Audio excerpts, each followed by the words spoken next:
ไหว้ความเคารพครูบาอาจารย์ครับผม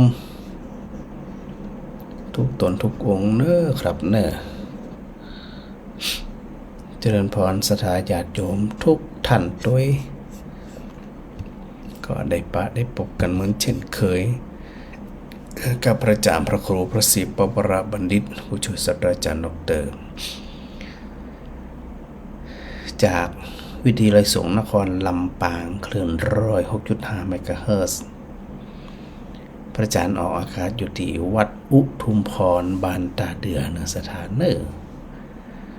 ปากกำนันนี้เป็นวันจันทร์ที่11สิงหาคม2568นะวันพรุ่งนี้ก็ถือว่าเป็นวันสำคัญวันหนึ่งบนห้องว่าเป็นวันแม่แห่งชาติเนาะสถานเนาะก็บ่แน่ใจนะว่าอันสถาได้ยินเสียงพระอาจารย์หรือไม่นะทางในส่วนของวิทยุเดี๋ยวพระอาจารย์ขอเช็คกำหนึ่งเนอะขอเช็คสักกำหนึ่งเจ้าแม่อาจารย์ดีได้ยินก่อนดักไปเห็นว่าอาจารย์ฮะดักไปเห็นละนั่นยังมาได้บ่ได้ยินแต่ดนตรีก็ดักฟบเลยมาออกเสียงพระอาจารย์ก็มาออกกะเจ้านั่นจะไปจะได้ที่นี่ก็ว่าเป็นจะได้ว่าดักแจ๊บนี่กะต้องเต้นกับเดียวดักฟัดแหละมันจะเปิดจะได้ละทีนี้เนอะพระอาจารย์ก็งงละทีนี้นะเน็ตรุดโหเน็ตดีอยู่นะมาหัวไผไปตั้งอย่างไว้เสียงอาจารย์ก็ให้แซ่บดักแซ่บกะบอกก็บ่เดียวอ่ะพระอาจารย์ก็บ่ได้ยินเสียงตัวเก่านะในเนี่ยเป็นจะได้มันนอนนั่นสงสัยต่างคนต่างรับเฮก้าแต่ Facebook อยู่อาจารย์จะมากับเจ้าวันนี้กับ Facebook มาอย่างนั้นนี่พระอาจารย์ออกทาง Facebook อยู่นะเนี่ยจะได้แต่พระอาจารย์ก็เชื่อมทางวิทยุแล้วนะโอเคบ่ได้นี่กะนั่นสงสัยจะเอาไปเผาได้ดีกะไปจุ่มน้ำในวังเนี่ยไปก็หวานนั่นแหละแต่อันทาง Facebook สถาเปิ่นติดต่อฟังหลายคนอยู่นะครับพระอาจารย์ครับอาจารย์ทวีกราบขอบคุณครับผมเมื่อวานได้เจอกันอันนี้เปิ่นยังทักทายมาทาง Facebook อยู่เนี่ยวิทยุเนี่ยดักเชฟตรงทางไหนก็ได้กะเราวิทยุคนอื่นเราเป็นจะได้ผ่องลองฟังคนอื่นผ่องหรอฟังหมูก่อนเนาะเจ้าแม่เนาะเจ้าสาธุขอบคุณเจ้าว่าจะมาไม่ได้มาแต่คืนอันเตียงคืนแต่คืนนี่นะโอ้โหเดี๋ยวเหรอฝนบาดตกนะฮะมันแม่ตกน้อยหนึ่งแรงนี่ชั่วไอ้แจ๊บดีละตกก็ยังดีละเดี๋ยวเราฟังมาดื่นพอเนอะเจ้า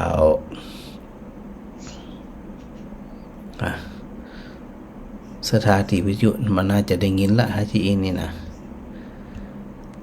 ลองไผได้ยินพระอาจารย์ผ่อง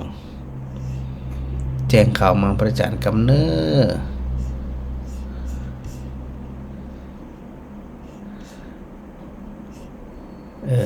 ว่าวิทยุดังก็บ่ดังนะเพราะว่าสถาก็รอฟังอยู่พระอาจารย์ก็เข้าไปที่โปรแกรม AnyDesk ก็เข้าปกตินะมันก็ส่งสัญญาณอยู่นะว่าหัวมันเป็นเพราะอะไรอย่างได้พระอาจารย์นั้นไลน์หาน้องนัดก่อน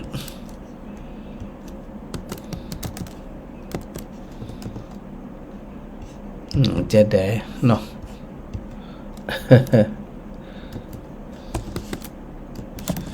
วิทยุไม่ดัง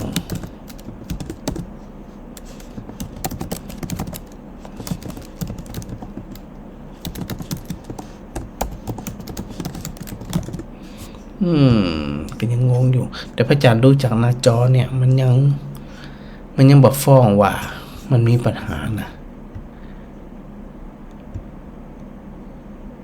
เดี๋ยวเนื้ออาจารย์ดับไปเทียตัวละตัวกันดับไปเทียละตัวกันเอาตัวนี้สถานได้ยินก่อนขณะเดียวพระจันทร์อันเข้าใหม่ดีกว่า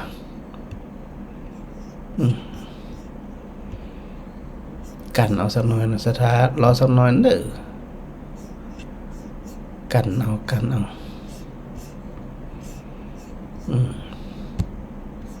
เอาละตอนนี้ได้ยินกับได้ยินเอากันเอาน่าจะได้ยินแล้วนะเอาละตอนนี้ได้ยินกับได้ยินเอากันน่าจะได้ยินแล้วนะสถานะ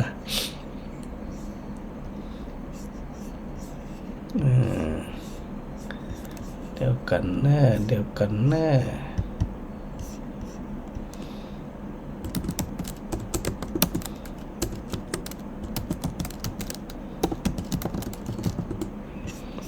สถานถ้าได้ยินเสียงพระอาจารย์โทรแจ้งกำเด้อตะกี้มันไม่ได้ยินเนี่ยวิทยุบอได้ยินนะแม่มารีบอกตอนนี้น่าจะได้ยินแล้วก็แม่ลองอันเปิดอยู่กำหรอไผได้ยินส่งสัญญาณถึงพระอาจารย์กำเน้อโทรแจ้งถึงพระอาจารย์สับก้ามหนึ่งมันอาจจะมีปัญหาที่พระอาจารย์ทำซ่อนอยู่หรือไม่ตัง Facebook มันมีปัญหาละนะแต่ตังวิทยุสีสถาฟังพระอาจารย์อยู่ตอนนี้เสียงวิทยุดังปกติหรือไม่พิมพ์บอกพระอาจารย์ตังเฟซก็ได้หรือจะโทรศัพท์หาพระอาจารย์ก็ได้แจ้งข่าวกำหนึ่งนะแจ้งผลการรับฟังพระอาจารย์ได้หู้ว่าขณะนี้เนี่ยมาดังกับมาดังจะได้แก้ไขกันต่อไปนะสถานะแสดงว่ามันยังไม่ได้ยินแต่กา สถาญาติโยมทั้งหลาย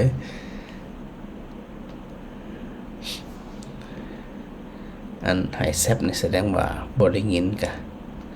หรือจะได้แจ้งประจานเนอะตอนนี้เข้าใจว่าน่าจะได้ยินแล้วนะมันก็วิทยุดับหมายสมจิตบอกว่าวิวดับมันดังแล้วนะวิวดับหมายสมจิตบอกว่าวิวดับตอนนี้มันดังแล้วนะมันดังแล้วนะดับหมายสมจิตบอกว่าวิวดับลองปิดไมค์เปิดไมค์หรอยังเป็นจะอัน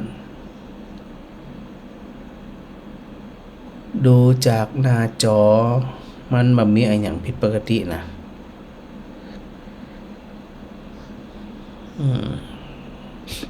ถ้าบาดังเอาไปจุ่มในน้ำวังแน่นอนอะ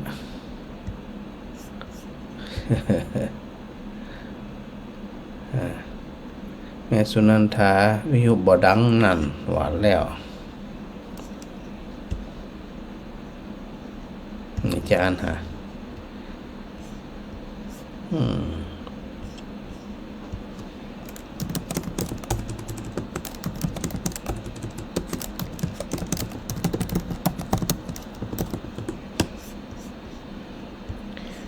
หรือว่าอันสถานีมีปัญหาเครื่องส่งมีปัญหา Facebook พร้อมแล้วก็โปรแกรม AnyNet พร้อมแม่อ้อยดังก่อมันดังวิทยุก็ดังเจ้าแหะมันอย่างมันดังเพราะจังกระดูหน้าจอมันปกติแล้วนะมันจะได้มันดังมันมีเสียงเลยไม่โชว์ได้เนี่ยโชว์ได้เอาละกะเอาละเจ้าโอเคแสดงว่าอันน้องนัดดีเจนัดอาจจะไปปรับให้ดังแล้วเนาะดังแล้วเจ้าขอบคุณจัดหลายเจ้าเราฟังมันอื่นเนอะเจ้า ฮัลโหลครับคุณสารครับผมปอยงยศครับ ปอยังยศแหละดังเขาบ่นะครับวิทยุนะครับ ตอนนี้ดังแล้วกะครับมันโต๊ะขนาดนะครับกะบ้านบ่แห้วอ่ะครับผมรถอย่างนั้นล่ะกะครับจากตะกี้คนทั้งหลายไปหันแหนมึงนั่งแล้วฝนตกวิทยุกระดังเจ้าล่ะอ๋อแต่ตอนนี้ดังแล้วเนาะถ้าตอนนี้ดังแล้ววิทยุกระดังแล้วโอเคผมเลยได้ครับโอเคแม่ปันสบายดีนะสบายว่าผมไปไวนะครับวันแบกครับกรุงเทพลูกหลานรักกรุงเทพยังผมยังใหม่บ้านโอเควันผมไปกราบไปไวเหมือนครับผมโอเคสาธุนะปอนเนอร์น้ำตาโต๊ะว่าวันนี้วันเก็บวันตู้ของแบรนด์ที่ทุกในดอกทุกร้านทุกหลังเกิดไม่ไว้ใจดีละเป็นกำลังใจเนอสาธุปล่อยยังหยุดสาธุจ้ะขอบคุณจัดหลายคนโยมมันก่อนมาโอเคยังดังละฟ้าดังละกะโอ้นึกว่าจะหนีไปรับนั่นน่ะนี่นะโอ้รับในเตอร์พักผ่อนในเตอร์ถ้ามันรับแต่มาว่ามันดีขึ้นมาเจ้าดีแล้วเนาะดีละเจ้าสาธุเจ้าขอบคุณจัดหลายเนอะที่ได้ส่งข่าวเดี๋ยวนอกจากนั้นเดี๋ยวพระอาจารย์ก็ถือโอกาสเนาะได้นำสารธรรมมามาจากกันก่อนนะเดี๋ยวท้ายจะได้พระอาจารย์ก็จะทิ้งเวลาให้ศรัทธาได้ถามได้ไทยได้รวมสนทนาธรรมกับพระอาจารย์ในช่วงท้ายๆเนาะศรัทธาเนาะแล้วก็มีเรื่องราวต่าง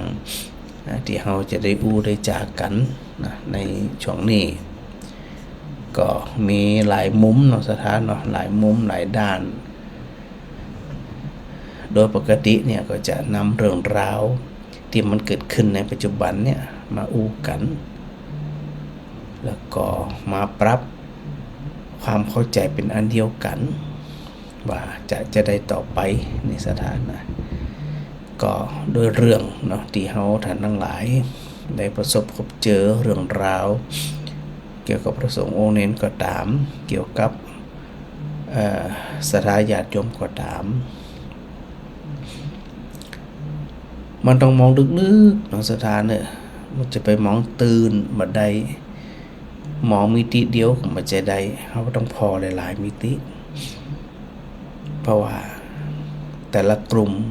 แต่ละคนก็ล้วนแล้วแต่เป็นอัตโนมัติเอาอคติเอาความคิดของตัวเองเป็นตัวตั้งแล้วก็เอาไปตัดสินเรื่องราวต่างๆที่มันเกิดขึ้นดังนั้นเนี่ยเรื่องราวที่เราจะต้องมาปรับความเข้าใจกันโดยที่สุดแล้วเนี่ยความเป็นปึกแผ่นของพุทธบริษัททั้งหลายเนี่ยอยู่กับหมู่เฮาทั้งหลายนะสถานะมันต้องมีความเป็นปึกแผ่น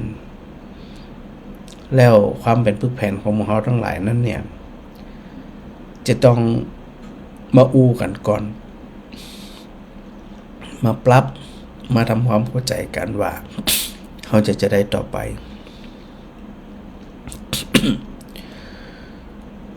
ความเป็นตุเจ้าเนาะมันห้องว่าสวมหมวกหลายใบอยู่ภายใต้กฎหลายกฎแรกถือว่าสำคัญที่สุดก็คือกฎแห่งพระธรรมวินัยที่พระพุทธเจ้าได้ทรงบัญญัติให้ประพฤติปฏิบัติตามกฎที่สองก็คือกฎหมายบ้านเมืองซึ่งประสงค์ก็อยู่ภายใต้กฎหมายประดุจดังประชาชนคนหนึ่งของ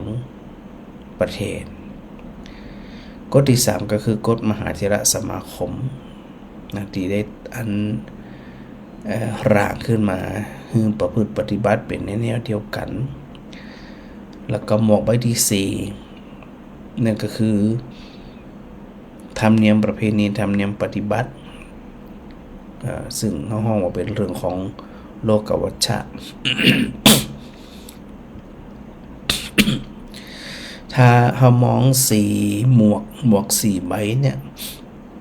พระสงฆ์เองเนี่ยก็จะต้องมีความระมัดระวังอย่างยิ่งยวดเนาะ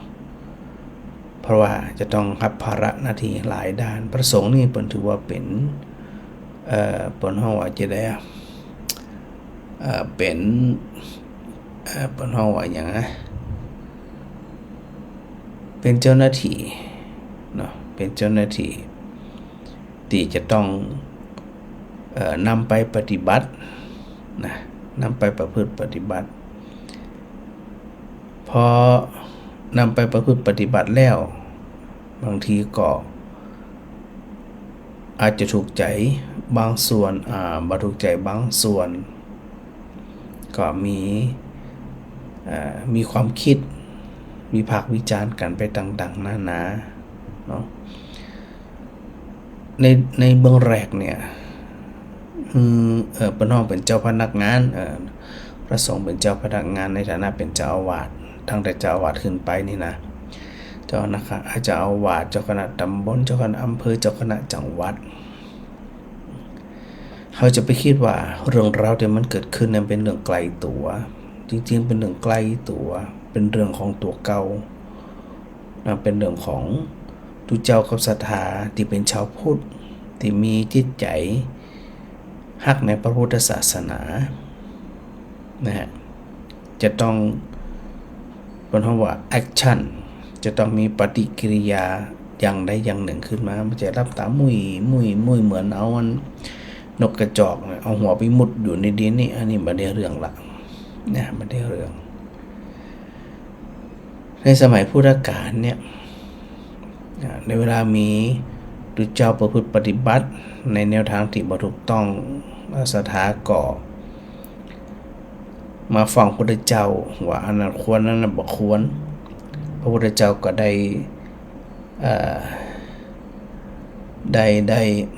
บัญญัติสิกขาบทขึ้นมาเพื่ออย่างเพื่อความเป็นอยู่เนาะเพื่อความเจริญงอกงามของพระพุทธศาสนาเวลาหมู่เฮาทั้งหลายเนี่ยนะที่จะต้องการ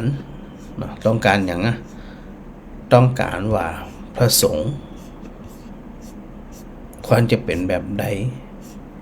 อยู่แบบใดลักษณะแบบใดนั่นเขาก็ต้องกลับย้อนไปพอที่พระพุทธเจ้าได้ทรงบัญญัติสิกขาบทเนี่ยนะว่า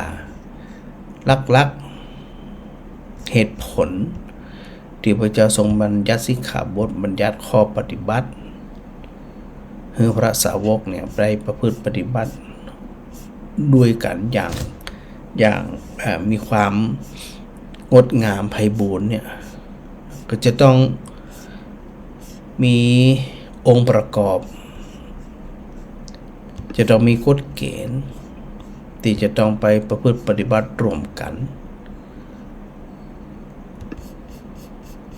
พระอาจารย์เคยบอกศรัทธาญาติโยมทั้งหลายเรารู้ว่าธูปเนี่ย3 ดอกเขาจุดบูชาพระพุทธเจ้าพุทธคุณ3 ประการก็คือพระปัญญาคุณพระบริสุทธิคุณแล้วก็พระมหากรุณาคุณจะธูป3 ดอกบูชาพระธรรมด้วยเทียน2 เล่มก็คือบูชาพระธรรมและบูชาพระวินัยเขาจึงจุดเทียน2 เล่มแล้วพระสงฆ์เอาอย่างไปบูชาพระสงฆ์เอาดอกไม้ดอกไม้เนี่ยไปบูชาพระสงฆ์จะได้ถึงเอาดอกไม้ไปบูชาพระสงฆ์เพราะส่วนมากเวลาศรัทธาเนี่ยนำดอกไม้มาต่างตีต่างถิ่นต่างกิ่งต่างการต่างประเภทแต่เวลาเราศรัทธาเอามาเนี่ยจะมาใส่แจกันเอามาใส่ผานโดยส่วนมากจะมาใส่แจกันประดับประดารากสีก็ตามแต่มันงดงามเพราะมันมีความหลากสีมันจึงมีความงดงามแต่ถ้าเอาดอกไม้พะเลไปแจวังหันน้อยเหี่ยหันน้อยนี่น้อยนะมันจะไปงามอย่างหรือหลายคนหลายท่านเอาดอกเกตตวาผ่อง เอาดอกมะลิผ่องดอกตะลอมผ่องเอามาห้อยร้อยเรียงเป็นพวงมาลัยงดงามเอาอย่างไปร้อยเอาเส้นได้ไปร้อยเรียงมันถึงงดงามพระสงฆ์ก็ตามมาจากต่างที่ต่างถิ่นต่างปอดต่างแม่ต่างความหู้ต่างความเข้าใจต่างจิตต่างใจต่างฐานะเหมือนกันสักคนสักตนแต่พอมาอยู่ในวัดในวาอยู่ในพระธรรมวินัยโดยมีหลักปฏิบัติก็คือข้อศีลที่พระพุทธเจ้าได้ทรงบัญญัติเนี่ยให้ได้ประพฤติปฏิบัติด้วยกันก็คือกติกาเวลาพระพุทธเจ้าทรง บัญญัติสิกขาบทเนี่ย พระองค์จะมองประโยชน์10ประการ 1. เพราะความรับว่าดีแห่งสงฆ์เนี่ยข้อแรกเลยนะถ้าประสงค์ว่าดีเวลาพระพุทธเจ้าเนี่ยจะทรงบัญญัติสิกขาบทใดๆก็ตามพระองค์ก็จะถามพระสงฆ์บอกอันนี้เนี่ยเปิดที่เทียนไม่ที่เนี่ยควรเป็นที่บ่ควรเป็นที่บ่คือพระพุทธเจ้าเนี่ยปัจจัยเป็นนักเผด็จการมีการอู้กันจากันว่าอันนี้บอกควรอันนี้ควรอันนี้ข้อแรกเนี่ยพระพุทธเจ้าทำเป็นแบบอย่างเลยว่า 1. เพื่อความรับว่าดีแห่งสงฆ์คือมันดีจึงบัญญัติเข้าไป 2. เพื่อความสำราญของพระสงฆ์คือพระสงฆ์เนี่ยอยู่อย่างมีความสุขได้ มันจะว่าพระธรรมวินัยบัญญัติสิกขาบทมาแล้วพระสงฆ์อยู่ยากนี่มันใจเนี่ยมาใจเนี่ยอย่างข้อ1ข้อ2เนี่ยคือพระสงฆ์เห็นบ่ดีจึงบัญญัติเห็นว่าอยู่ด้วยกันอย่างมีความสุขอยู่ด้วยกันยังมีความสำราญอยู่ด้วยกันพระพุทธเจ้าจึงทรงบัญญัติสิกขาบทบางคนบางท่านนักวิชาการก็ตามพิธีกรก็ตามบ่ฮู้เรื่องฮู้ราวเอาเรื่องโน้นเรื่องนี้มาโจมตีโดยหารู้ใหม่ว่าหลักบัญญัติสิกขาบทของพระพุทธเจ้านั้นมีองค์ประกอบเพื่อก่อเกิดประโยชน์10ประการอันนี้ก็ถือว่าประการที่2ประการที่3เพื่อข่มบุคคลผู้เก้อยากบัญญัติสิกขาบทเรื่องราวต่างๆกติกาต่างๆมาในเพื่อกำราบพระสาวกที่ประพฤติผิดแผกแหวกแนวออกไปคือข่มอย่าได้ทำอย่าได้เนี่ย 4. เพื่อความอยู่สำราญแห่งภิกษุผู้มีศีลเป็นที่ฮักคือพระภิกษุสงฆ์สามเณรที่เป็นอยู่โดยข้อปฏิบัติทำหน้าที่ของเปิ้นอาจจะบ่เหมือนกันนะฮะดีนักผ่องดีน้อยผ่องอย่างที่ว่าเนี่ยดอกไม้ต่างสีต่างทีต่างถิ่นต่างกลิ่นจะให้มันเป็นสีเดียวกันขนาดเดียวกันมันจะได้แม้กระทั่งไม้ประเภทเดียวกันดอกประเภทเดียวกันสีมันยังต่างกันเลยเนี่ยแต่ว่าทรงบัญญัติสิกขาบทเพื่อความอยู่ดีมีสุขของผู้ที่ตั้งใจประพฤติปฏิบัติ 5. เพื่อป้องกันอาสวะอันจะเกิดขึ้นในปัจจุบันคือป้องกันเรื่องราวที่เกิดขึ้นในปัจจุบัน 6. เพื่อกำจัดอาสวะที่จะเกิดในอนาคตเรื่องราวบดีในอนาคตพระพุทธเจ้าเนี่ยทรงบัญญัติสิกขาบทไว้ปราม 7. เพื่อความเลื่อมใสของชุมชนที่ยังไม่เลื่อมใสไม่ใช่เรื่องง่ายนะสถานะเลื่อมใสทำคนที่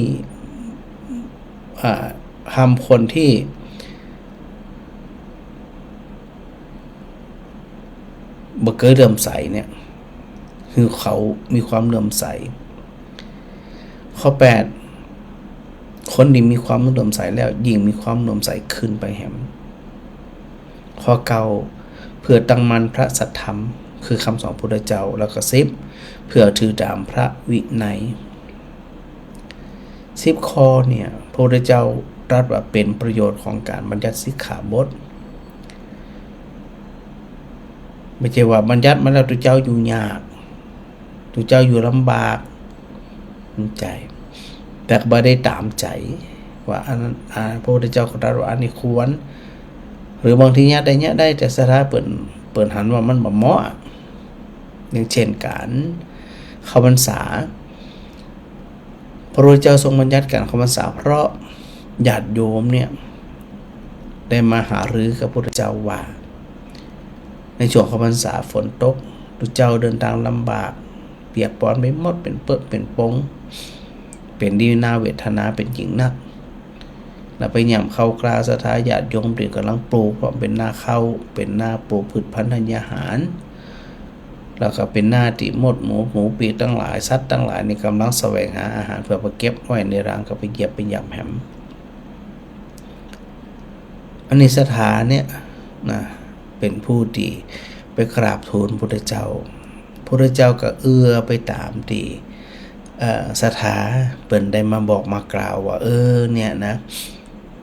การที่เธอเดินทางในหน้าฝนเนี่ยจองกับมีร่มกับมีหมอกกับมียังกับมีอันตรายเผลอๆในโดนฟ้าผ่าปานใดอันตรายมากช่วงเธอที่เธอเดินทางไปปฏิบัติศาสนกิจไปประกาศพระศาสนาเผยแผ่คำสอนต่างๆแล้วเนี่ยการเดินทางหน้าฝนนั้นลำบากมากเธอจะต้องเดินผ่านเปื้อผ่านปงผ่านป่าผ่านเขานะแล้วก็เป็นบัดเป็นไข้ป่วยอย่างหน้าฝนในยุงมันหนักเนาะเนี่ยบอกว่าเพื่อความสำราญแห่งสงฆ์จึงทรงบัญญัติสิกขาบทคือให้พระอยู่จำพรรษาพระพุทธเจ้านี่อนุวัตตามอนุโลมตามที่ศรัทธาเห็นควรบ่ได้คัดศรัทธาแต่ว่าพระสงฆ์เนี่ยก็ดีละช่วงเข้าพรรษาแต่ว่าเข้าพรรษาแล้วเนี่ย หมู่เจ้าพระสงฆ์องค์เองต่างหนึ่งก็คือได้พักบ่ต้องเดินต่างนะต่างที่สองมีโอกาสได้ศึกษาเราเรียนเพราะช่วงเวลาเดินต่างเนี่ยมีโอกาสศึกษาเราเรียนเนี่ยเพราะมันมัวแต่เดินต่างพระพุทธเจ้าตรัสว่าอันโทษของการอยู่ที่เก่าเมินๆก็เป็นโทษนะโทษอย่างเพราะว่าถ้าอยู่ที่เก่าเมินๆมันฝังมันเคยชินแล้วก็จิตมันจะครอบครองเราเป็นของฉันเป็นของกูของนั่นของนี่เนี่ยถ้าอยู่เมินๆนี่นะหรือ ไม่ยอมอยู่เลยเดินนั่งตลอดก็เป็นโทษเหมือนกันเพราะมัวที่จะเดินอยู่หั่นน่ะบ่มีโอกาสได้ศึกษาเราเรียนบ่มีโอกาสได้ไตร่ตรองบ่มีโอกาสได้สร้างความสามัคคีกันและที่สำคัญก็คือพระสงฆ์องค์เนนปีหนึ่งมี12เดือนอยู่จำพรรษาอย่าง6เดือนอยู่3เดือนแล้วออกพรรษา9เดือน3เดือนนั่นเราพระภิกษุสงฆ์ทั้งหลายที่ไปประกาศพระศาสนา9เดือนเนี่ยก็มาทำการวัดผลประเมินผลมาทำการหารือกันว่าอยู่ด้วยกันแล้วเธอไปประกาศพระศาสนาไปทำศาสนกิจเนี่ยบางกลุ่มบางรูปมีความล้มเหลวไปประกาศพระศาสนานี้ล้มเหลวพระพุทธเจ้าก็ตรัสถามอยู่เสมอว่าเธอไปทำจะได้ถึงล้มเหลวถือว่ามาล่อพระภิกษุสงฆ์ทั้งหลายก็ฟังโดยแล้วพระพุทธเจ้าก็ประทานนโยบายไปใหม่กับกลุ่มนั่นรูปนั่นว่าต่อไปเนี่ยเธอไปบ้านเนี่ยหมู่เนี่ยตีเนี่ยเธอจะต้องทำตัวจะได้ปฏิบัติตัวจะได้และจะจะได้บางรูปบางตนบางกลุ่มไปปฏิบัติศาสนกิจแล้วประสบความสำเร็จพระพุทธเจ้าก็ผู้ที่ประสบความสำเร็จนั้นได้บอกกล่าวได้ทำกลางสงฆ์ว่าเธอไปทำจะได้เธอไปเตะจะได้ไปจะได้เขาถึงมีความเลื่อมใสเธอไม่อยากจะได้เขาถึงงั้นมีความเข้าใจในหลักธรรมเธอไม่อยากจะได้ผู้ประสบความสำเร็จก็ได้กราบทูลเป็นฉากอันนี้สถานลองกึบออกก็ว่าการอยู่จำพรรษา3เดือนนั้นทุกเจ้าได้พักตัว ให้ดูเจ้าดีความสมัครสมานสามัคคีรู้จักมาคุณกันตัวเองแล้วก็เป็นการวัดผลประมวลผลอย่างชัดเจนตัวเองอันนี้เป็นประโยชน์เป็นอานิสงส์และนอกเหนือจากนั้นสถาญาติโยมเข้ามาวัดแล้วมาปะดูเจ้า มาฟังธรรมมาใส่บาตรมาส่งเข้านะเพราะว่าออกพรรษาแล้วเนี่ยโดยส่วนมากดูเจ้ามันจะออกเดินทางไปปฏิบัติศาสนกิจคือไปประกาศพระศาสนาไปสั่งสอนไปเทศนาสั่งสอนไม่ได้ไปแอวไปแหว่งไหนอะแต่ว่าไปทำหน้าที่ของพระสงฆ์องค์เนรของดูเจ้าเพื่อก่อไปเพื่อก่อทำพระสถาก็มีโอกาสได้ทำบุญได้ฟังธรรมเมื่อน้อยหนึ่งอาจารย์เนี่ยดูเจ้ามันจะเดินทางตลอดไปประกาศพระศาสนา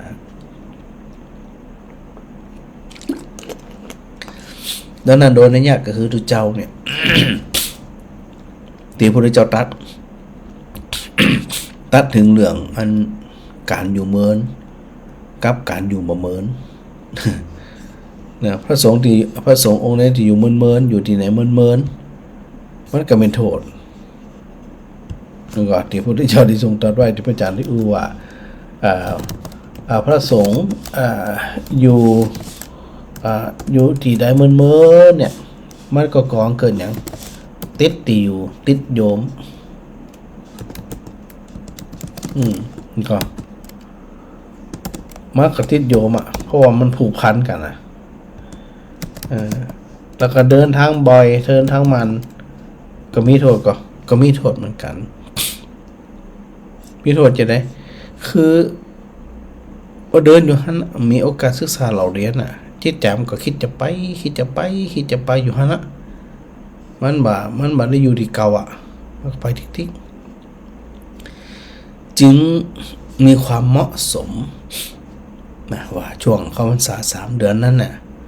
ก็จะต้องอยู่ประจำตีแล้วก็สามารถเดินทางใดถ้ามีความจำเป็นเปิดห้องว่า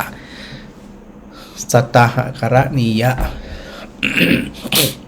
ไปเพราะมีกิจธุระจำเป็นบ่เกิน7 วันแล้วก็ต้องปิกมาพ่อแม่อาภาษอะไรก็ป่วยไข้กะครูบาอาจารย์ป่วยไข้กะเดินทางไปดูแลไปอุปถากประถมกะอันนี้ไปได้ในช่วงของพรรษาไปได้บ่เกินแต่ว่าต้องบ่เกิน7 วันนะถ้า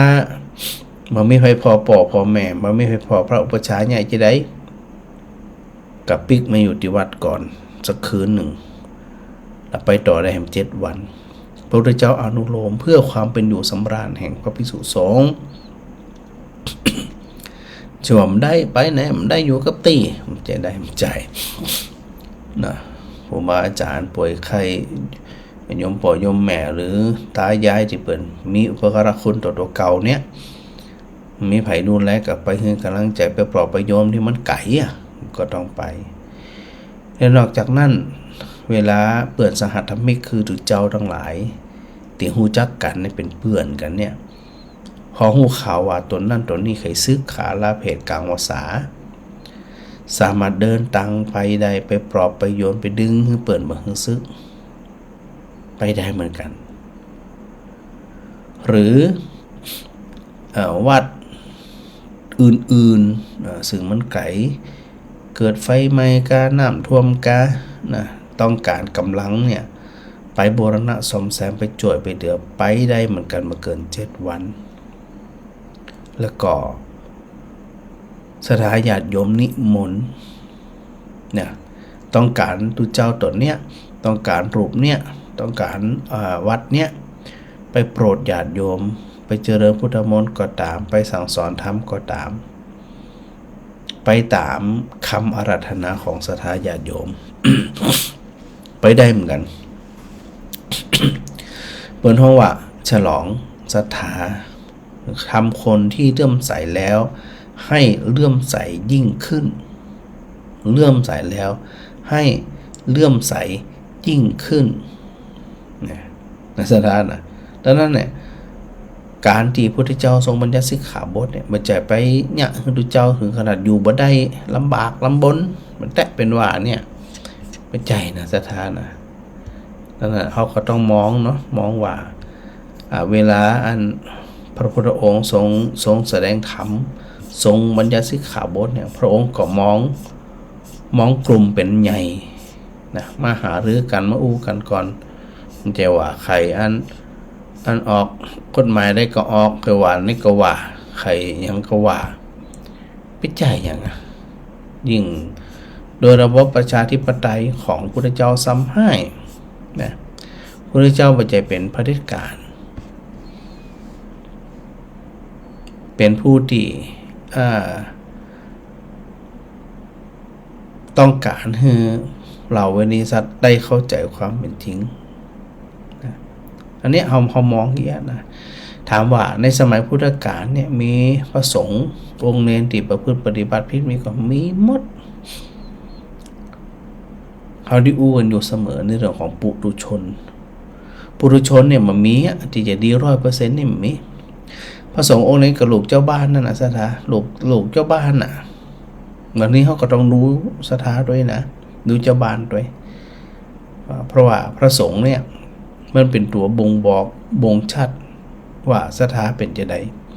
พระสงฆ์เป็นจะใดสถาเป็นจะใดเป็นจะนั่นสถาเป็นจะใดพระสงฆ์เป็นจะนั่นก็มีเพราะว่าที่เขามาอยู่วัดดูแลรักษาวัดเนี่ยก็เป็นลูกหลานเจ้าบ้านทั้งนั้นไม่ใช่เป็นพระอรหันต์ที่ไหนนะโอกาสผิดโอกาสพลาดมันมีพอมันมีแล้วมันก็ต้องจัดการไปเป็นส่วนเป็นเรื่องอย่างเขาหันเนี่ยว่าตัวนั่นตัวนี่บวชเมินบวชบ่เมินคำมาบวชเมินบวชบ่เมินบ่เป็นเกณฑ์เพราะว่าเรากิเลสทั้งหลายเนี่ยมันไม่ได้เลือกว่าเป็นดูเจ้ากาเป็นสถากาเป็นคนรวยกาเป็นคนจนกาบวชเมินหรือบ่เมินมันมาเลือกเหมือนสถาหน้าห้อเนี่ยมันแดดเม่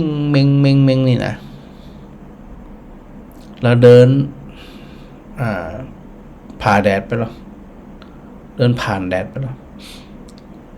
สถาเดินเข้าไปห้อนก็มีจังห้อนดูเจ้าเดินเข้าไปก็ห้อนดูเจ้าบวชตัวว่าเดินไปก็ห้อนก็ห้อน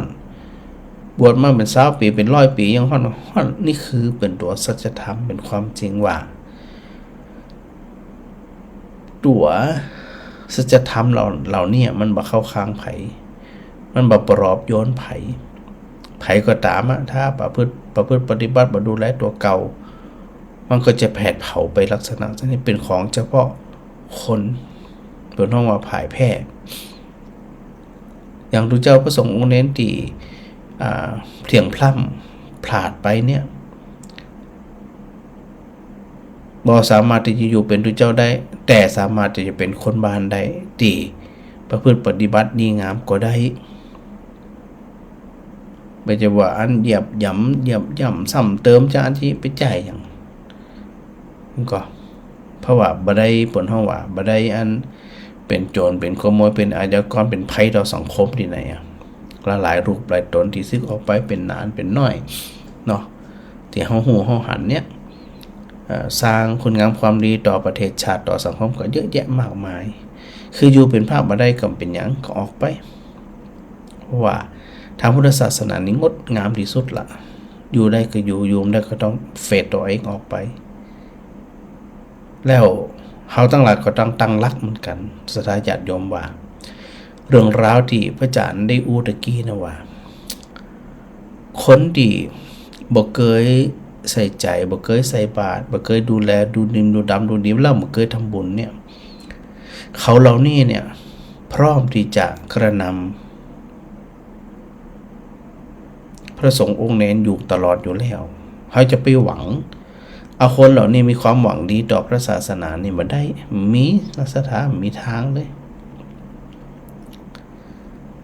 เขาจะไปคิดว่าคนนั้นคนนี้เป็นนักวิชาการเป็นคนแม่นกฎหมายเป็นคนแม่นอะไรมันก็แม่นเฉพาะของเรื่องของตัวเองอยากจะอู้แต่บางทีปัญหาของเขาชีวิตของเขาเองเขามีปัญหาเขาไม่ได้อู้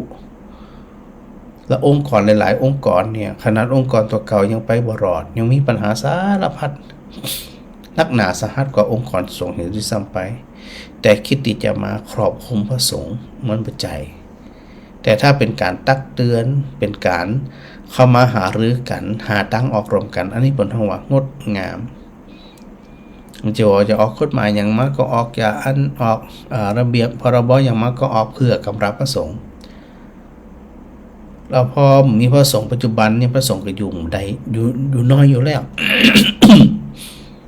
แล้วถ้าบีบมากๆก็กึดถึงสถานน่ะสถานไปอยู่ที่ไหนถูกบีบสถานจะอยู่ก็ไปจะอยู่เกิดซื้อขาลาเพศออกไปเนี่ยจะได้เราสถานไผ่ที่จะมาฟวัดมีทางก็ไปนอนอยู่บ้านสบายใจไปกินไปแอวไปดื่มไปเล่นสบายใจอันนี้คือวิถีชาวบ้านที่เขามานอนเฝ้าวัดหมดดูเจ้านี่มีทางมีเอาง่ายๆก็แล้วกันคนที่มักจะใส่ร้ายพระสงฆ์หรือด่าทอพระสงฆ์เนี่ยก็มาบวชแหละเนาะมาบวชอยากจะเงินพระสงฆ์นี้จะได้กับพันตัวเองเขามาบวชเป็นคนดีครับได้เป็นพระอังดีครับได้แต่มันมีเนาะบ่เคยใส่ใจพระศาสนาบ่เคยดูดำดูดีกับความเป็นอยู่ของพระสงฆ์คือมีอคติอยู่แล้วหมู่นี่ยิ่งมีอคติยิ่งมากขึ้นเขาจะไปหวังให้เขาเนี่ยหันดีหันงามมีทางโยมกระนำเพราะมีพระสงฆ์ที่พระอาจารย์ได้บอกมาอยู่เรื่อยๆนะว่าวัดก่อร่างสถานะจะได้นี่เนี่ยจะได้ถ้าสถาบักเข้มแข็งบ่ต่อต้านบ่โหนบ่แอคชั่นบ่แสดงปฏิกิริยาใดๆเลยนั่งรับตางุมหูเรื่องหูราวพอพระศาสนาล่มขึ้นมาฟื้นยากละที่นี่นะมีพระอยู่ในวัดกระร่างมันเป็นร่องรอยที่มันเกิดขึ้นมาทุกยุคทุกสมัยพอมันร่างมีคนอยู่ต่างกันก็จะยึดเป็นสมบัติกลางเป็นของราชการยิ่งเขาได้ผู้นำประเทศที่ไม่ได้นับถือพุทธศาสนาเนี่ยแย่เลยเพราะว่ามันเป็นความต้องการที่เขาต้องการจะขจัดพระสงฆ์อยู่แล้วบั่นทอนชาวพุทธอยู่แล้วหลังสมัยของพระเจ้าอโศกมหาราชเนาะจริงๆก่อนนั้นก็มีนะฮะก่อนนั้นก็มีเขาเอาง่ายๆว่าพระเจ้าปุษยมิตรราชวงศ์สงขลาเนี่ยคือหลังราชวงศ์มาวรยะเนี่ยนะแกเข็ดแค้นมากเลยพระสงฆ์แกบอกพอใจเพราะแกเป็นศาสนาพราหมณ์เดิม พอแกเป็นกษัตริย์แกเผาวัดทันทีเลยแล้วก็ตัดหัวพระสงฆ์เป็นแสนเพราะว่าแกแบบมีความน้อมใสในพุทธศาสนาและศรัทธาจะไปขึ้นว่าแต่ละคนแต่ละนั่นที่ออกมาอู้เนี่ยเขาจะมีความหวังนี้เสมอไปปากอาจจะคิดว่าต้องการรักษาพระศาสนาแต่วิธีการต่างๆเนี่ยมันมีร่องรอยในอดีตมาหลายครั้งหลายหนพระจองที่จะจัดการอยู่แล้วเราก็หุบสมบัติของชาวพุทธหลายที่หลายแห่งอู้ลึกไปเดี๋ยวกับเขาว่าเดี๋ยวพระอาจารย์สร้างความแตกแยกแหมแต่ว่าเขาไปศึกษาประวัติใดอันนี้ถึงภายนอกภายในภายนอกภายในก็คือพระสงฆ์เองก็จะต้องมีความสำรวมระวังตัวสถาญาติโยมก็จะต้องมีความนักแน่นตัวว่าจะดูแลกันจะได้แต่ถ้ามีพระสงฆ์แล้วราชสถาจะไปทำศาสนพิธีจะได้แต่จะมีไผมาสวดมาเตดมาอย่างลำพังสถาเองก็ปากกัดตินถีบหาเจ้ากินคำ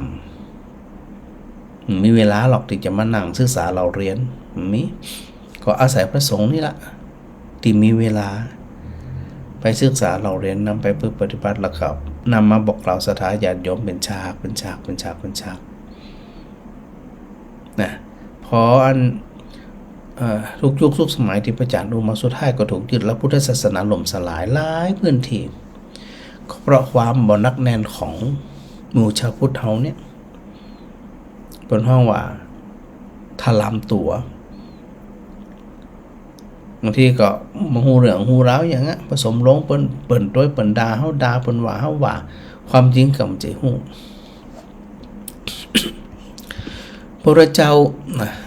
ได้ได้คุยกับท่านพระอาจารย์ทวีพระอาจารย์เมื่อวานได้เจอกันนะครับเนาะเมื่อวานได้เจอกันได้คุยกันในเรื่องของการคว่ำบาตรของพระคว่ำบาตรโยมแล้วพระพุทธเจ้าทรงบัญญัติทรงตรัสด้วยนะเธอคว่ำบาตรสิคนที่อันถูกความบาตรก็คืออันกษัตริย์ฤชวีจิวะวัฏะฤชวีเรื่องมันจะยาวนะเดี๋ยวพระอาจารย์ก็จะสรุปมาว่าที่ว่าถ้าศรัทธาคนใดโยมคนใดเจ้าบ้านคนใดมีพิธีกรรม8ประการดังต่อไปนี้ประสงค์ความบาตรคือบอกคบค้าสมาคมเลยนิมนต์กลับไปมาวัดกับบ่อุคือพระพุทธเจ้าตรัสเพราะว่าการความบาตรเป็นสังฆกรรม1ศรัทธาคนนั้นนะคนขวายเพื่อมิใช่ลาภสักการะของพระภิกษุเวลาลาภสักการะปัจจัย4ใช่ไหมไม่ว่าจะเป็นเรื่องจีวรเครื่องนุ่งห่มข้าวปลาอาหารที่อยู่อาศัยวัดวาอารามศาสนสถานไปจนตลอดถึงยารักษาโรคหรืออะไรก็ตามเนี่ยที่เป็นลาภสักการะของพระโยมคนไหนที่ขนขวายในการตัดในการขัดว่าอย่าทำบุญเลยอย่าดูแลพระเลยอย่าเลยดูสินะองค์นั้นเป็นอย่างนี้ใครที่คิดอย่างนี้และมีพฤติกรรมอย่างนี้เป็น1ข้อที่พระสงฆ์จะคว่ำบาตร 2. คนขวายมิใช่ประโยชน์แห่งพระภิกษุทั้งหลายอะไรก็ตามที่มันเป็นประโยชน์ต่อพระได้โยมคนนั้นก็ไปขัดทุกอย่างเลยขวางทุกอย่างเลย 3. คนขวายเพื่ออยู่ไม่ได้แห่งพระภิกษุตรงนี้ก็ยิ่งเห็นชัดในปัจจุบันว่าเขาจะทำทุกวิธีทางที่จะให้พระอยู่ไม่ได้คนขวายเพื่ออยู่ไม่ได้แห่งพระภิกษุ 4. ด่าว่าเปรียบเปรยภิกษุทั้งหลายแบบไม่มีสัมมาคารวะไม่เกรงกลัวต่อบาปกรรมทั้งด่าทั้งว่าทั้งกระเทียบทั้งเปรียบทั้งเปรยทั้งกระแทกทั้งกระแนะกระแหนเสียดสีต่างๆ 5. ยุยงภิกษุทั้งหลายให้แตกกันซึ่งเป็นสังฆเพศไปพูดกลุ่มหนึ่งเป็นอย่างหนึ่งพูดกลุ่มหนึ่งเป็นอย่างหนึ่ง ยุให้ประสงค์นั้นแตกแยกกัน 6. กล่าวตีเตียนพระพุทธเจ้า 7. กล่าวตีเตียนพระธรรมแล้วก็ 8. กล่าวตีเตียนพระสงฆ์เราก็เห็นว่าในปัจจุบันเนี้ยมีคนตำหนิพระพุทธเจ้าเยอะมากเลยแล้วออกรายการด้วยออกทีวีด้วยทั้งพระพุทธเจ้าทางคำสอนคือพระธรรมแล้วก็ทั้งพระสงฆ์ด่าแบบสาเสียเทเสียแปลประการเหล่านี้พระพุทธเจ้าอนุญาตให้พระภิกษุสงฆ์ทำสังฆกรรมเพื่อคว่ำบาตรคนนั้นเพราะคนที่ว่าเนี่ยในสมัยพุทธกาลก็คือท่านเจ้าวัฏฤชวีก็คือเป็นหนึ่งในกษัตริย์ที่หมุนเวียนเปลี่ยนกันไป 7,707 พระองค์ในกษัตริย์ฤชวีแคว้นวัชชีพวกเราทั้งหลายก็จะต้องใส่ใจด้วยว่า เราหรือคนที่กำลังจัดการคือหาวิธีการในการจัดการกับพระสงฆ์เนี่ยมีองค์ประกอบทั้ง8นี้หรือไม่1อีกทีนึงนะคนขวายเพื่อมิใช่ลาภแห่งพระภิกษุทั้งหลาย 2. คนขวายเพื่อมิใช่ประโยชน์แห่งภิกษุทั้งหลาย 3. คนขวายเพื่ออยู่ไม่ได้แห่งพระภิกษุทั้งหลาย 4. ด่าว่าเปรียบเปรยกระแทกแดกดานพระภิกษุทั้งหลาย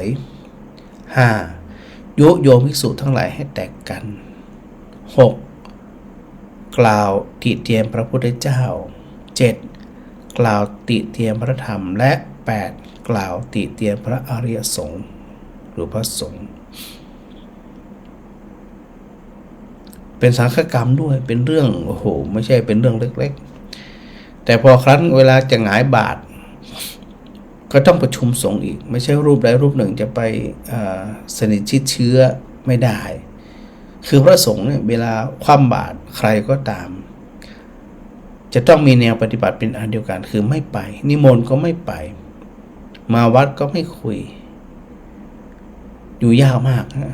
ถ้าเช่นนี้นะเพราะว่าคนเหล่านี้เนี่ยไม่มีองค์ประกอบในการที่จะรักษาพระศาสนาไม่ได้ปกป้องคนที่ทำไม่ดีก็คือไม่ดีแต่องค์กรหลักพระพุทธศาสนาสืบทอดมานานเราก็ต้องรักษาองค์กรหลักไว้ต้องแอคชั่นต้องออกมาพูดต้องออกมาแสดงปฏิกิริยาอย่างใดอย่างหนึ่งขึ้นมาไม่ใช่มุดหัวอยู่แต่ในสายไม่น่าจะได้เราก็อย่างที่อาจารย์ได้พูดอยู่เสมอว่าเรามาคุยกันในฐานะที่เป็นคนในครอบครัวเดียวกันไม่ดีก็ตำหนิติเตียนกันให้ข้อคิดแก่กันดีก็สนับสนุนส่งเสริมอุปถัมภ์ค้ำจุนต่อกัน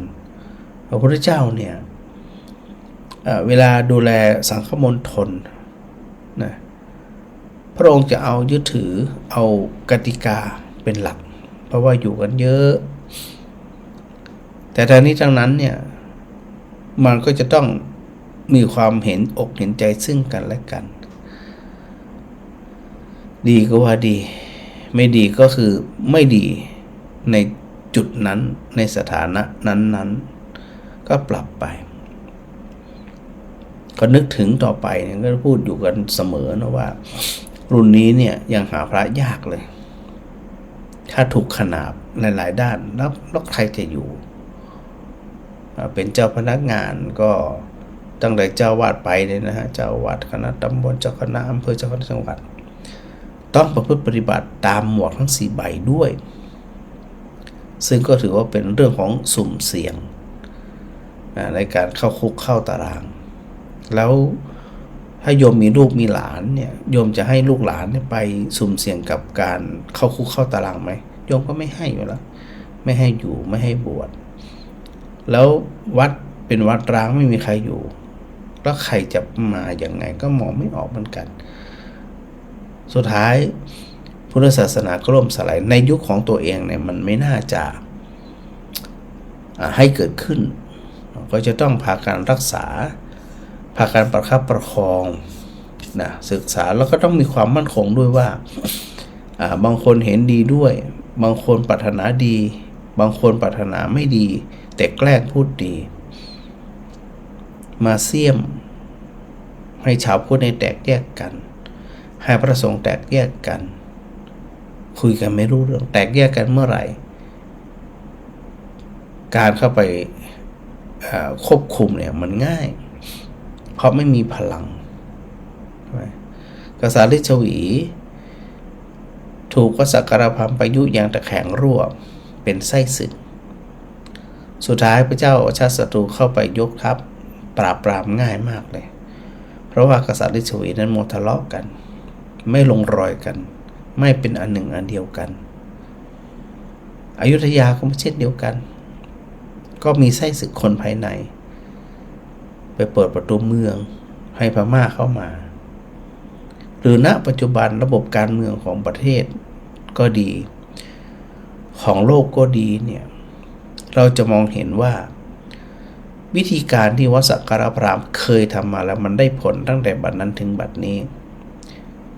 เป็นทางการทำสงครามที่ไม่ต้องลงทุนลงแรงอะไรเลยเพียงแค่ยุแย่คนในชาติคนในสังคมนั้นให้ทะเลาะกันคิดไม่เหมือนกันคอยจ้องที่จะจับผิดซึ่งกันและกันเดินต่อไม่ได้แล้วเขาจึงควบคุมง่ายมากนะให้พวกเราทั้งหลายได้นึกอยู่ว่าเราเป็นชาวพุทธแบบไหนนะเห็นพระเห็นเณรเป็นญาติเราหรือไม่เป็นพี่เป็นน้องเป็นพ่อเป็นปู่เป็นตาเราหรือไม่ให้คิดว่านั่นคือเป็นญาติของเราเราดูแลเราตำหนิเราติเตียนเราให้สติเราให้กำลังทั้งกำลังกายกำลังใจปลอบโยนดูแลซึ่งกันและกันอันนี้ก็น่าเป็นห่วงตรงที่ว่าโยมหลายคนหลายท่านเนี่ยรู้เท่าไม่ถึงการจริงหรือเปล่าก็ยังไม่รู้ยังไม่เห็นยังไม่ทราบแต่เพราะตัวเองไม่ทราบจึงเป็นไปต่างๆนานามันจึงทำให้ตัวเองเนี่ยกลับกลายไปเป็นเหยื่อซะนะเหยื่อของกระแสเหยื่อของสื่อซึ่งเขามีแต่จะได้เงินโดยตลอดเพราะมันขายข่าวได้พวกเราทั้งหลายต้องหนักแน่นนะโยมนะต้องหนักแน่นเลยตั้งอกตั้งใจเนาะก่อนหน้านั้นพระอาจารย์ไม่เห็นแล้วนะแม่มาลีสาธุด้วยเนอได้แจกมาปออันยงยุดโมทนาโดยที่บอกมาตะกี้เนาะแม่กับสีขันแก้วนะปีบัวคำวิชัยวงศ์แม่สมจิตอินทรวิจิตนี่แม่อัญชันวงศ์จังเงินอันนี้ดักแรกเนาะแม่สุนันทากาดีนะพอจากนั้นก็ได้ส่งข่าวมาแล้วว่าดังละนะยมต้อยชนิดากรุงเทพฟังพระอาจารย์อยู่ยมแดงโยมประไพศรีนะสาธุโดยส่งเขาตึงวันนั้นโยมแดงกับโยมดอนวะ แม่โยมดวนแม่ดวนแล้วก็มีตุเจ้าเนาะพระลูกวัดเป็นบิณฑบาตสถาก็ใส่บาตรกันดีแท้นะใส่บาตรกันถึงเงินบ้าน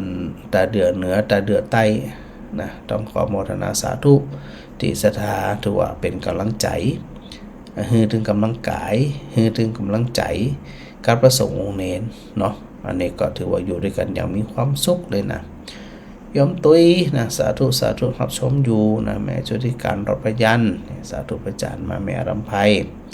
ไว้สาเจ้านะแม่คุณประณีนี่หายไปแต่ไหนจัดเมืองแล้วเนี่ยแม่คุณประณีสิพลางหา หลายคนแล้วที่หายไปบ่ได้ทักทายกันนี่นะอันแม่กิ่งแก้วนะแม่กิ่งแก้วทักทายมาสาธุเจ้าโยมวิชัยนะโยมวิชัยการนมัสการพระอาจารย์ครับนี่สาธุโมทนาด้วยอย่าลืมแจ้งรายละเอียดพระอาจารย์ด้วยนะว่าฟังพระอาจารย์จากที่ไหนอย่างไร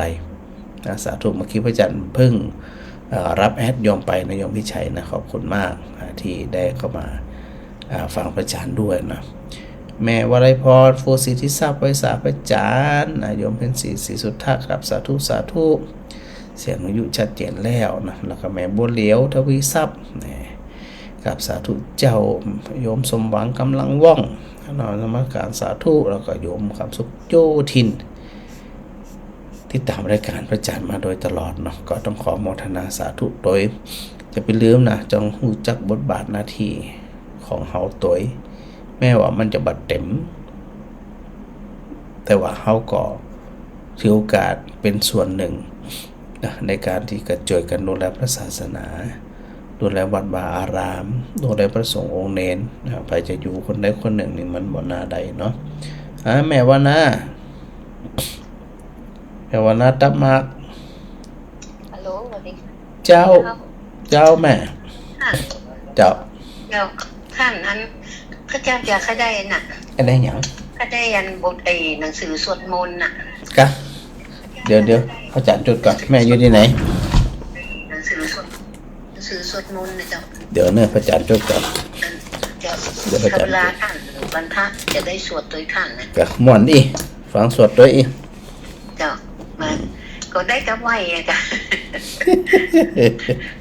เดี๋ยวแม่ว่านะนามสกุลหยัง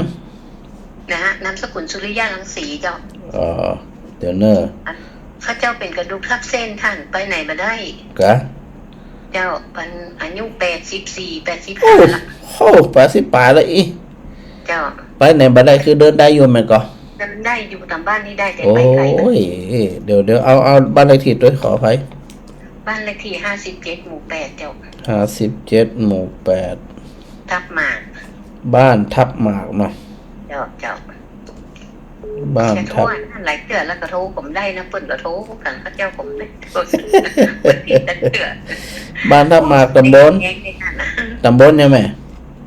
ตำบลนั้นเมืองนี่ก็เจ้าฮะ ตำบลนั้นอย่างว่าอำเภอเมืองนี่ก็เจ้ามันเป็นตำบลไหนตำบลเหนียวจะบอกอันอย่างบ่อเหี้ยวอีกอะ กะบ่แห้วแหละ เจ้า เดี๋ยว ตำบ เนี่ ล ย บ่อเหี้ยวเนี่ยเนาะคนทำหมากเลยเนาะ ตำบลแห้วเมืองลำปางเนาะ เจ้า หาไปรษณีย์52,000นี่กะ เจ้า โอเค เดี๋ยวพระอาจารย์ แก่ทางตรวจข้าเจ้าก็ได้ก็ยกมือไหว้แล้วผมหาประตันเนาะ เดี๋ยวพระอาจารย์จะให้อันลูกศิษย์เอาไปส่งเนื้อแม่แน่ เจ้าขอบพระคุณ ได้ เจ้า เจ้าสาธุแม่สาธุ ขอบคุณเจ้า เจ้าฮะแม่อ้อย กับนมัสการเจ้าท่านพระครู เจ้า ไงก็ใกล้ๆด้วย ฮะแม่มันได้เด็กอะ ไปได้ไหน แน่พระอาจารย์ผ่านยังลมจ่อง ผ่านไปผ่านมามันร้านจะได้ต้องเสียรถ ครับโอเค วันพาจะได้ตรวจเลย ได้กะตรวจก็ต้องนี่มาหลายวันนี้ กะโอ้เราขออภัยด้วยเดี๋ยวอันนั้นเดี๋ยวพระอาจารย์แวะวันใดวันหนึ่ง เจ้าเขาแหวกบอกจริงมาเลยหนึ่ง เจ้าเดี๋ยวพระอาจารย์จะรู้บอกเนอะ เจ้าตามนมัสการเจ้า สาธุ ใจ เจ้า เจ้า มาเดี๋ยวจะหาว่าพระอาจารย์ไม่ได้เปิดโอกาสทางสถาเลยนะตอนนี้เปิดแล้วเนอะ เดี๋ยวพระอาจารย์แม่ขจรเจ้าก ลับมาแล้วค่ะ กลับมาตะคืนนะเจ้าเตียงคืน มาแต่ก็นี่แล้ว เจ้าบ่ดึกเท่าใดเตียงคืนบ่ได้ จะเรียกหรอ ไปลง เกินกับแจ้งแหละ จะไปลงเครื่องที่เชียงใหม่ ลงลูกเชียงใหม่มาแบบนั้น จะก็ไปปฏิบัติศาสนกิจนี่แหละศรัทธาญาติโยมเปิ่นนิมนต์ไปบรรยายธรรมไปเทศน์ธรรมเนี่ยจะ เราก็ไปกันเนาะ ไปทำหน้าที่ ไปกัน ดีละสาธุได้ทักทายกันนะแม่น้อ ฮะ อันมีอันนี้กันแต่ว่าเรามี มีหยัง มีบอลสีกันนะ มีหยังก็ บอล บอนสี เจ้า แล้วจะได้ เคยหันก็ เคยหันกะ บ้านแม่นี่เลยมีกันเลย กะใครจะเอามาเอาป่อนโทรศัพท์มาไปอันน่ะ หรอ เออ จะได้เราไม่ให้อาจารย์พูดได้เนาะ เอาซุปโทรศัพท์มา พระอาจารย์กำลังวางรูปแบบอูกับตุลุงอยู่เดี๋ยวจะปรับ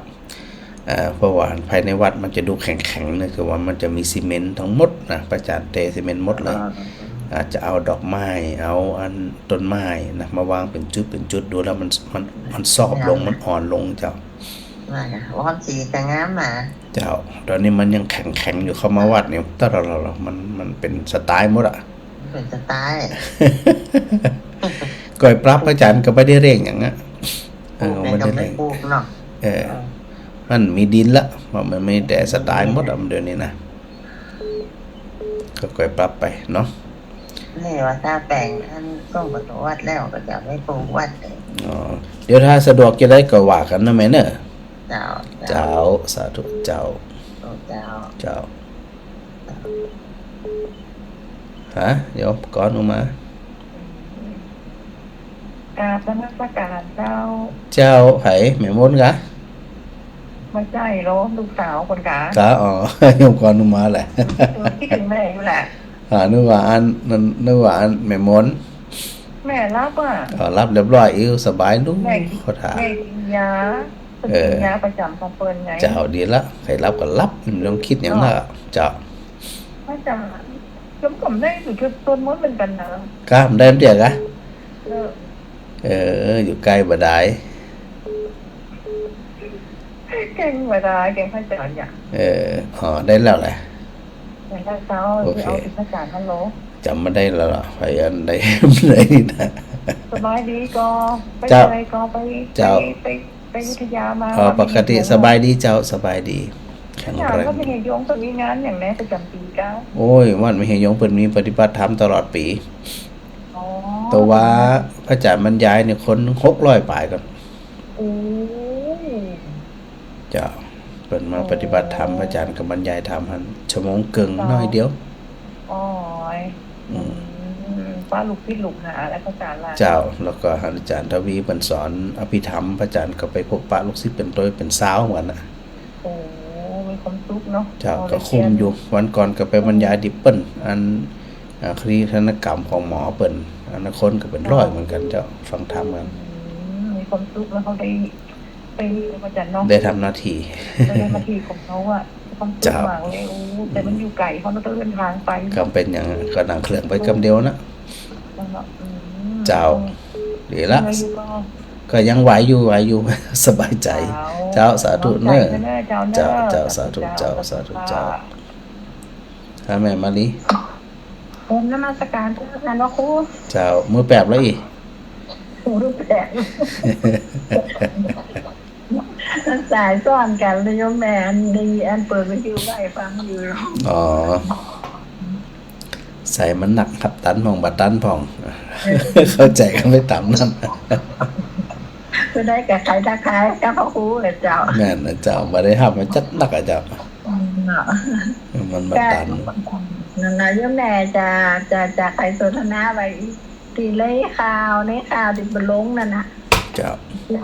เงินบริจาคแบบอันคนทุกข์ก็ดีคนแบบอันมีเงินแล้วคนเศรษฐีก็ดี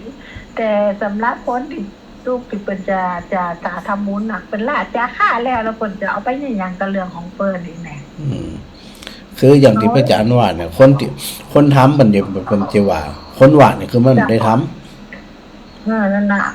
คนทำเนี่ยเปิ่นลาดจะฆ่าแล้วดิเปิ่นอยากจะทำอ่ะแล้วเปิ่นก็เตรียมใจไปอย่างกับเรื่องของเปิ่น แม่นแต่ว่าแต่คนที่ว่าเนี่ยมันคนบ่เคยทำไง เจ้าก็ผู้จัดการปกมีจักรเจ้าท่านอันห้องโคเจ้า มี มี หมดอะเจ้าดังเรานี่ ที่สมัยนี้เศรษฐีคนหนึ่งดีกันไปใส่บาตรผ้าปลอมมาแล้วเปิ่นสะท้ายเรียนใส่อ่ะเปิ่นยังถึงงานโสดาบันยังสึงงานเนี่ยก็พูดน่ะน้อยยังไปได้มันถึงหมดเพราะว่าการเขาจะทำมันเป็นการเขาจะทำตัวเก่ามันจะเป็นการเขาจะทำคนอื่น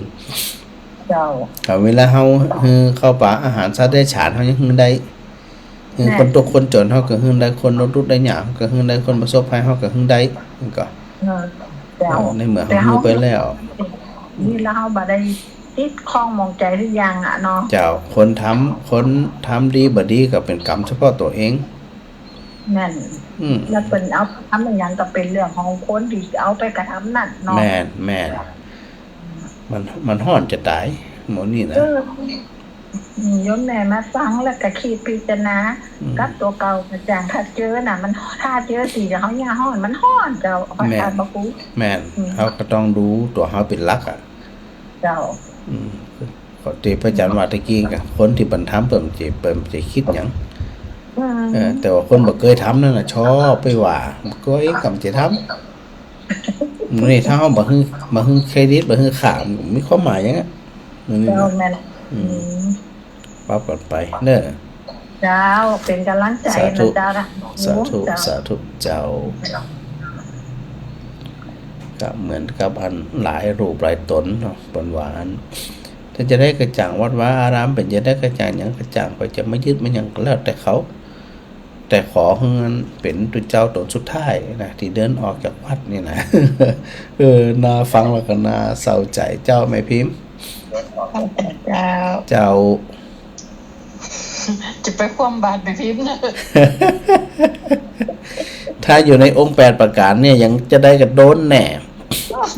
ถ้าอยู่ใน8ข้อนี่นะบ่อยู่ถ้า ฮะ บายูนี่แปลประกาศนี่บายู ถ้าบอกอยู่นี่บอกมาได้ความแน่นอนอ่ะ ขวดไปเจ้าความบาดเพราะว่าที่เปิ้นว่านั่นนะแล้วเวลาเปิ้นเป็นเปิ้นตายน่ะเวลามีจัดงานมันหยังน่ะจะเจ้าใจทุกเจ้าเนาะแต่เจ้านิมนต์เปิ้นมาตายปั๊บไปไหนไปวัดน่ะไปวัดล่ะพระเจ้าที่ไหนพระเจ้ากี่ตนกำไปวัดไปที่ไหนไปที่ไหนอ๋อตายต้องการทุกเจ้ากัน